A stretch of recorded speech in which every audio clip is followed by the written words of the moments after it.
Mrs. Jackson is eminently qualified to tell us of ancient Jewish customs. Gospel texts are examined by Monsieur Babinet et Ribier. I am most honored to be here today addressing this international conference. I have a lot to cover over here. Even though I'm one of the chosen people, I'm still limited in time. And I'll try to get through this as quickly as possible, and if I just can't do it, but as they say in American vaudeville, meet you around the corner in a half an hour, and I'll be glad to talk to you about this afterwards. Let me start with a little bit of my personal background. Like the beatified Carmelite nun Edith Stein, I was brought up in an Orthodox Jewish home. At the time that I was growing up in New York City, 25% of that metropolis was Jewish, which calls to mind a bit of history that didn't come as any surprise to me, given the remarkable physical similarities of many of the clergy of the Egyptian Coptic Church to the Jewish people. During the 1st century AD, according to the Jewish Encyclopedia, 1 out of every 8 Egyptian residents was Jewish, and between 60 and 70% of the city of Alexandria was of Jewish ancestry. Now that is St. Mark. He was born in Libya and he was of Jewish descent. Yeah. Slower, okay. Okay. Near the microphone, okay. This is St. Mark, and he is of Jewish descent, and he is originally from Libya, and he lived in Alexandria for many years and did a lot of his ministry in Alexandria. Next, John, next slide. Okay. This late 3rd century painting is from the Fayoum School of Egyptian art. One can see in this work strong Jewish features, and what is even more impressive, a precise artistic depiction of typically Jewish hair texture with its uniquely tight Semito-Hamitic wave pattern. Such hair texture can be seen on the man of the shroud. Okay, I don't know if you can see it over here. The tight wave pattern right down over here, which is really typically Semito-Hamitic, and that's on the man of the shroud. I undertook my elementary and secondary studies within the Orthodox Jewish yeshiva school systems of New York City. At Crown Heights Yeshiva, I lived in a traditionally flavored Middle Eastern Jewish culture that gave me the Hebrew language and, above all, a strong Judeo-Semitic identity and educational background. This Middle Eastern milieu was constantly reinforced in the home, and I was exposed to a Jewish people who were very similar to those of the Old Testament and the 1st century AD.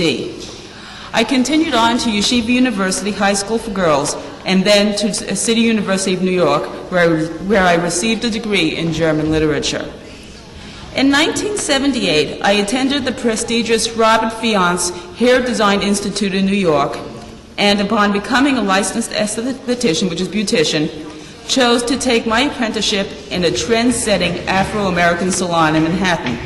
It was from that unique experience in dealing hands-on with a full range of Negroid and Creole hair texture from around the world that I began to apply my past and newly acquired experience and expertise in ethnological hair textures to an even deeper understanding of the Jewish race. The Jews are a religion, indeed they are. The Jewish religion and its belief in monotheism is what differentiated Abraham from the surrounding pagan nations of his time. Have we, though, over the decades forgotten, however, that the Jews are also a race of Middle Eastern origin? The late President of Israel, Dr. Chaim Weizmann, former professor of chemistry at the University of Manchester, said that he who considers the Jews to be only a religion are the most irreligious of all. This statement only confirms the fact that the Jews constitute a definable racial entity, in addition to being adherents to a 6,000-year-old religion.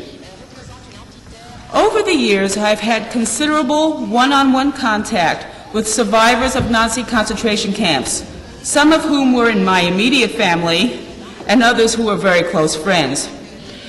Trends that I had detected during the course of my early communications with those refugees, both in the United States and in Israel, and the subtle discrepancies that I had noticed between their racial features and those of the American Jews, ultimately led to my 30 years of work since my teens in ethnology, with special emphases on Judeo-Semitic culture and the African influences upon the Jewish race. Why am I here? What is Hasadin HaKadosh? Hasadin HaKadosh is Hebrew. It literally stands for the Holy Shroud. Sadin means shroud, and Kadosh means holy. In my work, I apply my 3 decades of research into Judeo-ethnology to my studies on the Shroud. I have concentrated on 4 pivotal areas: A, racial cultural studies; B, research into the halachic or Jewish legal dimensions of the Shroud of Turin; C, scriptural aspects pertaining to the Shroud's possible Jewishness; and 4, analyses of the history of the Jews and its relevance to the Shroud. Did somebody say that? Okay. The first part, Jewish racial and cultural aspects as evidenced in the Shroud. The man of the Shroud is, in my opinion, a Jew by race. After 45 years of being Jewish, I believe that I should know what a Jew looks like. The distinguished Orthodox Jewish microbiologist, next slide. The distinguished Jewish microbiologist and Jewish ethics scholar, Dr. Moses Tendler of Yeshiva University and Einstein Medical Center in New York City, who has seen Jews even longer than I have, agreed with me during our conversation in New York that the man of the Shroud would not stand out in a group of Jews. Abraham journeyed with his Semitic family to Canaan, which he found to be inhabited by an aboriginal Negroid people known as the Canaanites. The eventual intermarriage and or miscegenation, which is racial mixture, with the Canaanites led to the start of the Semito-African racial mixture found so strong within the Jewish people. 400 years of slavery in Egypt, the very Exodus process, which included black slaves of Nubian and Ethiopian ancestry, and racial mixture or miscegenation with those throngs of liberated Africans led to the formation of a uniquely mulatto Jewish race, different than what is found in any other Mediterranean peoples. The Sardinians, the Greeks from the Rethymnon and Chania districts of the island of Crete, which experienced significant Jewish racial assimilation, the Algarve Portuguese, the Western Sicilians, and even the Andalusian Spanish, which underwent the most intense Moorish, Carthaginian, and Jewish demographic influxes, do not have the same pronounced African features that the Jews possess, and for that matter, the man of the Shroud. Next slide. Okay. Note the picture of the late poet Federico Garcia Lorca, a Spaniard from Andalusia with known Jewish blood. Slower? Slow, okay. Let me start that again. I'm a Brooklynite, we talk fast. Note the picture of the late poet Federico Garcia Lorca, a Spaniard from Andalusia with known Jewish blood. Could a medieval forger have possibly modeled the man of the Shroud after someone who looked like him? Even though Lorca has known Jewish ancestry, does the poet have correspondingly Jewish features? Not in my opinion. Where are the wide lips? Where is the long head? Where is the wavy hair texture? Where are the high yet unprominent cheekbones so characteristic of the Afro-Semitic blend? Where is the Semitic nose-eyes triangle? Lorca's Jewish roots become evident, I might add, in his professed feelings of alienation from the Anglo world of the United States and his gravitation towards the Jewish, black, and mulatto segments of American society. Next slide. Yeah. Oh, okay. Yeah, I'm trying to get through all this stuff. Okay.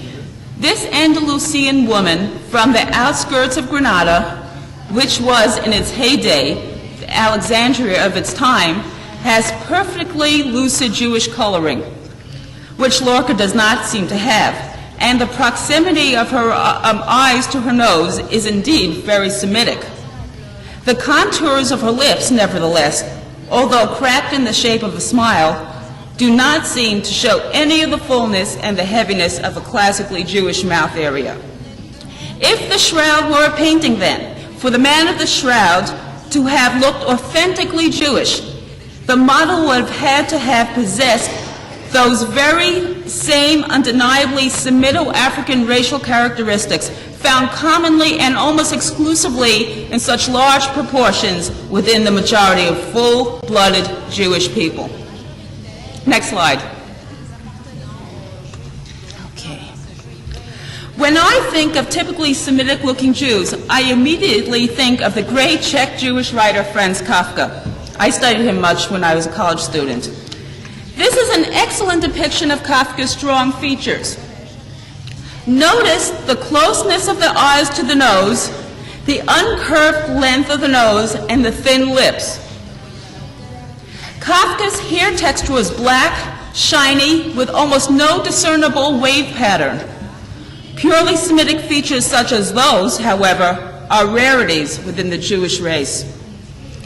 Karl Kautsky, a liberal interbellum that's between the wars anthropologist, in his 1926 book entitled Are the Jews a Race?, wrote a critical analysis of what he considered to be misconceptions regarding the physical traits of the Jewish people. While the late Dr. Kautsky and I are at total odds on the issue of whether the Jews are or are not a race, he did come up with some impressive data worth mentioning. Based on field work that was conducted within the Jewish communities of New York City during what we call the Roaring Twenties, the 1920s, Kautsky notes that a majority of the Jews examined had straight Arab noses, such as mine, and such as that seen on the man of the shroud, as opposed to the large, curved noses that have, since the beginning of time, been stereotypically referred to as the Jewish noses. I consider this particular finding significant for the shroud, just to think that the nasal classification of the man of the shroud is shared by the bulk of the Jewish nation. Next slide. Now, if one would notice the Hamitic means the black features of the man of the shroud, the long head with no divergence, the fullness of the lower lip, the high cheekbones, the wideness of the hip area. Now let me show you this picture of this African teenager. Notice his head texture right over there, this long head. Look at the fullness of the lower mouth right over there. Those two features are shared by the man of the shroud. Next. Okay, let's look at this old picture of David Ben-Gurion. Look at the head length. Look at the hanging of this man over here, the hanging lower lip, also the head length. Notice the curly hair on all these guys right over here. Very curly, erratic hair. Next, please. This is my favorite picture. This is a picture of my grandfather. Now look very carefully. I don't know how well you could see it. My grandfather, the long head. Look at the long head. I know he's wearing a hat on top, but look at the long head. Look at this, the eye, nose area. Very similar to the man of the shroud. Look at, compare it right over there. These two. This is my mother, by the way, my grandmother and my aunt. You can't see her very well. But this I use very much as a model for the man of the shroud. This long head, this triangular area, the eyes and nose area, and the fullness of the lower mouth. Okay. Okay. Next, please. Now, this was fun doing. Now, this is me. This is me on my wedding day. This is plain Rebecca, now Jackson, formerly Hadasani. Next, please. Okay, now, I don't know how good this is coming out.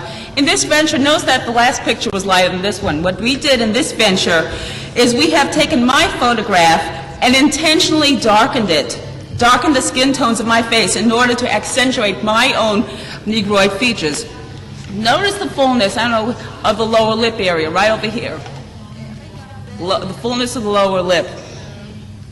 The tendency of the lips to protrude, to go out, push out this way. And the kind that seem to hang, the droopiness. After having worked professionally with many women from Puerto Rico and the Dominican Republic, 2 islands in the Caribbean with strong black Spanish traditions, I can, based upon my experience, say that I am, in this revised photo, which I'm trying to make myself look black, look like women from these islands. Next. Okay, now look at the picture of my second favorite scientist, about to say first, my second favorite scientist, Albert Einstein. Look at his hair. Look at the fuzziness of his hair. I don't know if people ever noticed it before. Very similar to black mixed hair, mixed with black and white, mulatto hair texture right over here. And Albert Einstein, as we know, was 100% Jewish. Next, please. Now, right over here, this is a perfect example. This is my own artwork. I'm not Isabel yet. Look at the hair over here. Very, very puffed out, very erratic hair texture right over here. This is very typical of the mixture of black and Semitic. Very similar among the Jews. Okay. Now we're getting to the cultural part. Now, we noticed on the man of the shroud that he has forelocks coming down from both sides of his head. According to early Jewish tradition, there was a strong prohibition against the unnecessary contact of a razor to one's skin. Next, please. In Leviticus it says, "Do not cut the hair on the sides of your head, or trim your beard, or tattoo yourselves, or cut gashes in your body to mourn for the dead. I am the Lord." Well, that comes from biblical times, and it's still true today. The ultra-Orthodox Jews in Brooklyn or any place in the world the men still wear their hair long, on the sides, in curl patterns, and that you find distinctly on the man of the shroud. The hands of the man of the shroud crossed over the private region. During our visit with Dr. Tendler of Yeshiva University, I brought that particular part of the shroud image, brought that up.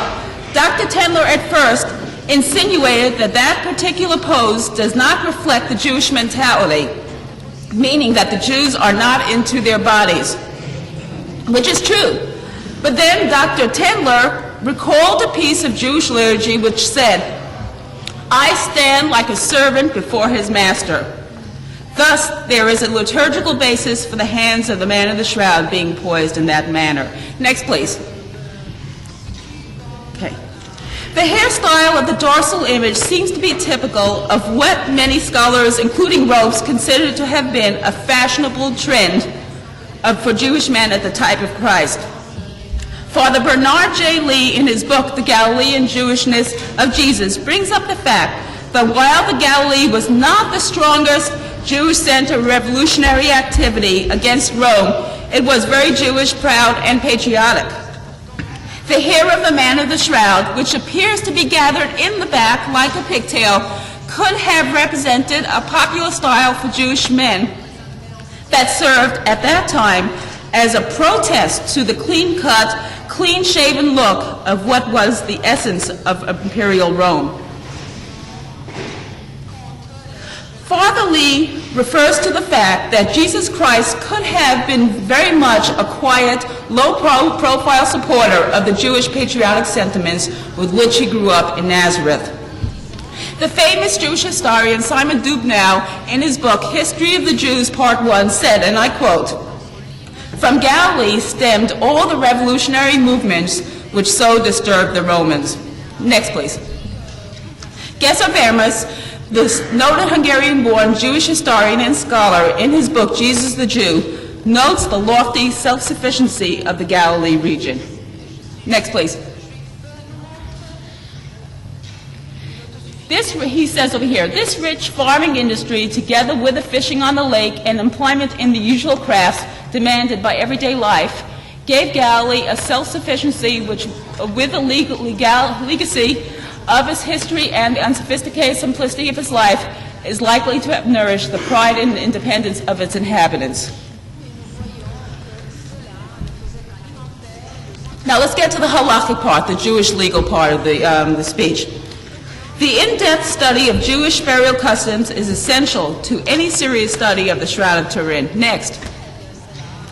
Alfred Edersheim, a noted Jewish Christian scholar of the last century, in his book, Sketches of Jewish Social Life in the Days of Christ, described Jewish burial practices at the time of Jesus thusly.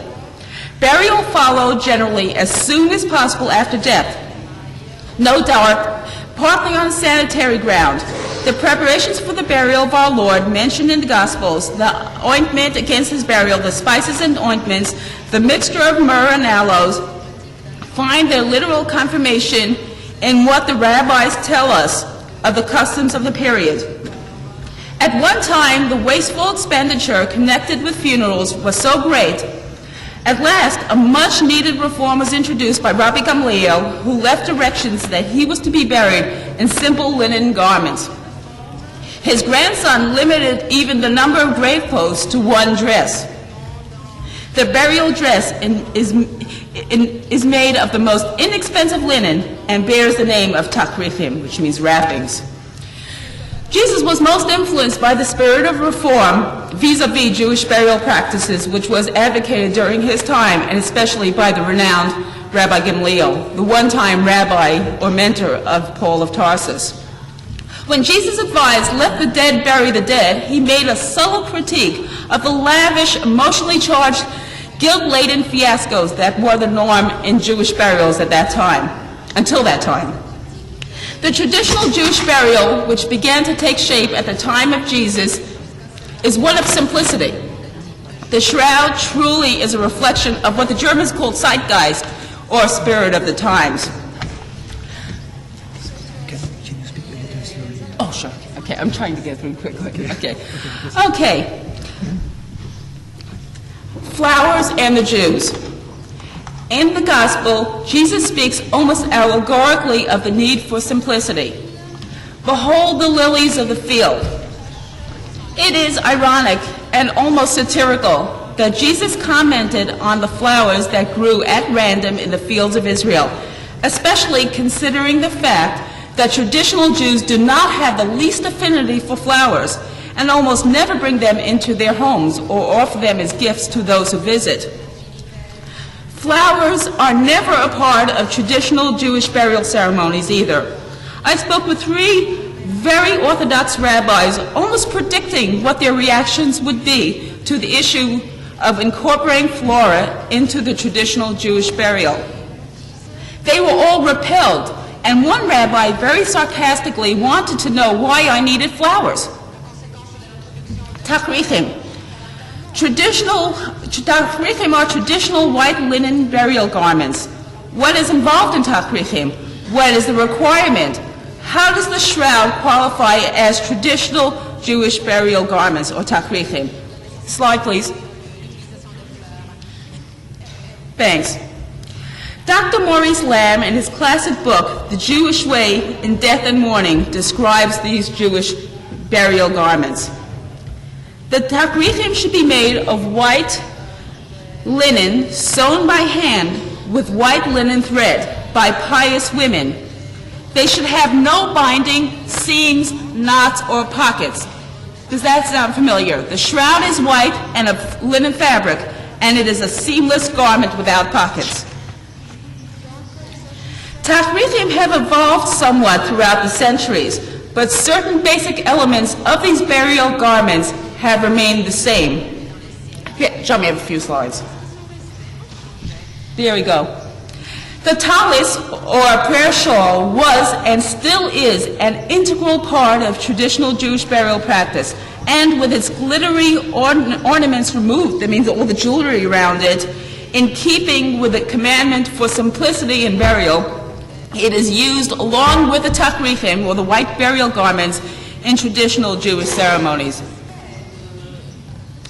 Dr. Lamb, in describing the more modern traditional burial practices, notes the sovev, or linen sheet, is spread on the casket, and the talis, the prayer shawl, over the sovev. During Jesus' times, let's not forget, caskets were not used, which leads us to believe that the prayer shawl could have possibly been placed over the Jewish takrithim, over the Jewish burial garments during the 1st century in Israel, and for that matter, over the shrouded head of the man of the shroud. What I'm trying to say here is that the talis could have been put over the shroud, on top of the head, and that piece could have possibly been what you see on top of the head. So that could have possibly been a talis. Next, please. I would sincerely like to recommend this book, by the way, by Rabbi Chaim Benjamin Goldberg. I initially wanted to use this as research for this talk, but it's basically for stuff after the burial. But this is an excellent book. Next, please. Okay. Shatnez, what the Shroud of Turin does not contain. What is Shatnez? Shatnez, as it has come to be known over the years, is the illegal mixture of wool and linen contained in a given fabric. The laws concerning shatnez stem from the time of Moses. The prohibition or isur against shatnez was first declared during the Exodus process, and originally no mixing of any fabrics whatsoever was permitted. As the laws concerning shatnez developed, linen and cotton mixtures were permitted. Other laws instituted during the Exodus process, such as the law requiring the stoning of a rebellious child, ben sorer morer, were later declared barbaric and done away with during the Hellenistic period of Jewish history. A word of note regarding fabric mixtures and the Jews. According to Jewish law, one may wear, for instance, a linen skirt with a wool sweater on top. But you're not allowed to mix the fabrics, the two, linen and wool, in one fabric such as this.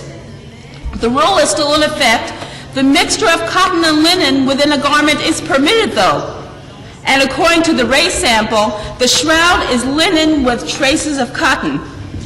The shroud could have possibly been woven on a loom, which was also used for the manufacture of cotton cloth. This sharing of a loom for weaving both linen and cotton on the same loom is totally permitted by Jewish law. Alfred Adersheim mentions that Magdala, which was the home of Mary Magdalene, was a wool-weaving industrial town. Remember what I said, linen and wool cannot be woven on the same equipment.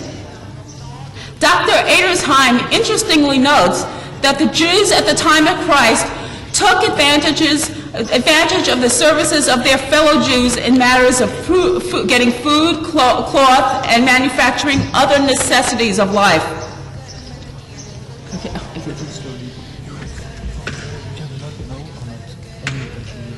Oh, about 6 pages. Slowly try to. Okay, I'll go. As I said, slowly you will try to make a shorter. Okay, let me see what I can cut out here. Okay. What I'm basically trying to say over here is, what I'm basically trying to say is that the Jews tried to, are very, very careful about shatnez. They don't want to get any influences from the outside. In other words, they want to have home industries. If the shroud stems from ancient Israel, let's see.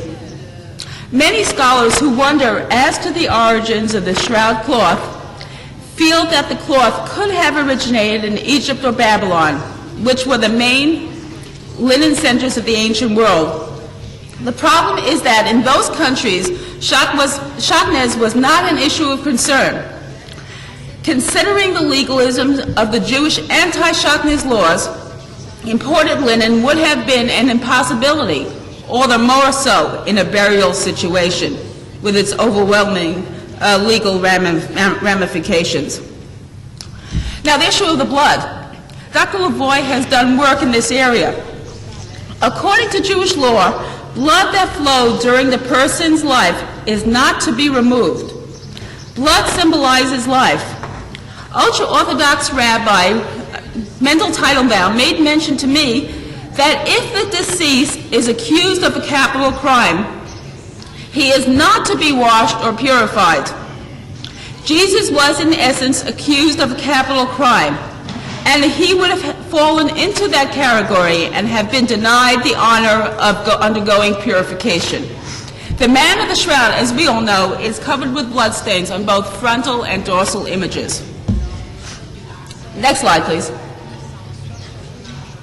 Okay, we got them a little off. John, it's number 24. Number 24. Oh, forget it. Okay.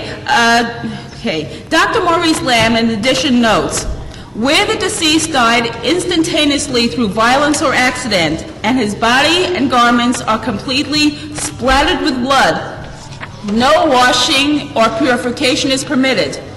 The body is placed in the casket without the clothes removed.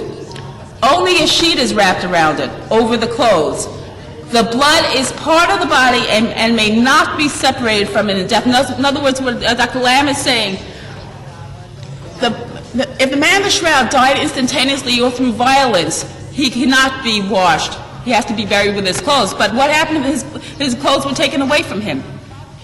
So that is totally in keeping. The shroud, in terms of that Jewish law, is totally within keeping of Jewish burial customs.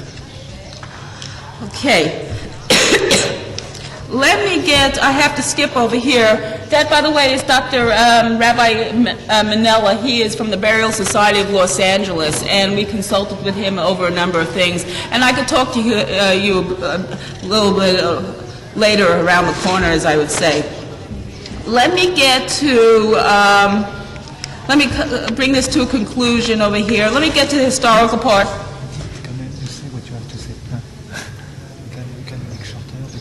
It's a long time. Let me get to the historical part. I'm going to get to the historical part if they want to ask me later. Okay. I'll be around. I'll be alive. Let me jump to the historical part, and if you want to talk to me about it later, we'll talk about it later. Around the corner, as they say. Would a Jew have posed in the nude for a medieval artist? It is not of the Jewish mentality to voluntarily pose in the nude. There is a strong emphasis within Jewish and other Semitic cultures to be modest and not flaunt one's body. No, I tell you for the truth, no Jew would have agreed to become a graven image, either for another Jew or for a Gentile. The intensity of the situation would have been heightened if the alleged Jewish model would have known that he was going to portray Jesus. They wouldn't have done it. Among the Jews, there is an overwhelming fear of God's punishment. And to my mind, no Jew in medieval or ancient times would have taken the risk of getting God mad. I still don't. During the Middle Ages, there was a total isolation of the Jews from the Gentiles.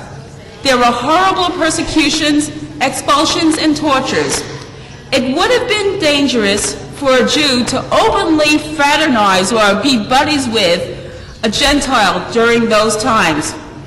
Since the beginning of Christianity, through the Middle Ages, and even into our day, Jesus has been artistically depicted with distinctly European features. A sort of Peter O'Toole Christ. As a result of European hatred and sentiments of distaste harbored against the Jews for nearly 2,000 years, Jesus was deliberately stripped of his Jewish racial roots and Aryanized. A medieval forger would not have portrayed a Jewish Jesus. He would have suffered severe backlash problems and would have been considered a Jew lover by the medieval hate mongers who would have much preferred a Jesus who looked like one of their own than an image of those people who they claimed used the blood of their young children in the preparation of matzahs, that's Passover bread, for the Passover. Even if a Jewish man were crucified and his body laid in a shroud, medieval Gentile society would have been most likely very unreceptive and antagonistic to an image of Christ bearing those very same long Jewish features which many Gentiles had come to hate at that time. The original acceptance and adoration of the shroud and the Semitic image on it, if one follows that line of thinking, must have begun not in Europe of the Middle Ages, but in the Middle East, a region which was and still is populated by Semitic people. Based on my years of research into the Jewish people, their racial and cultural ethnology, and the laws that have accompanied them throughout the millennia, I do believe that the Shroud of Turin has characteristics which are authentically Jewish. My work in the field of Judaic studies and the Shroud is far from completed. There are many projects in this genre which I have already begun and which are eagerly awaiting my return to the United States. I would like to I would like to thank Ciel for inviting me to address the symposium. I might note that 50 years ago I would have not been here on this podium or on any other podium in Europe. Now I am. As the famous Jewish American comedian Myron Combs said, everybody's got to be someplace. Thanks a lot.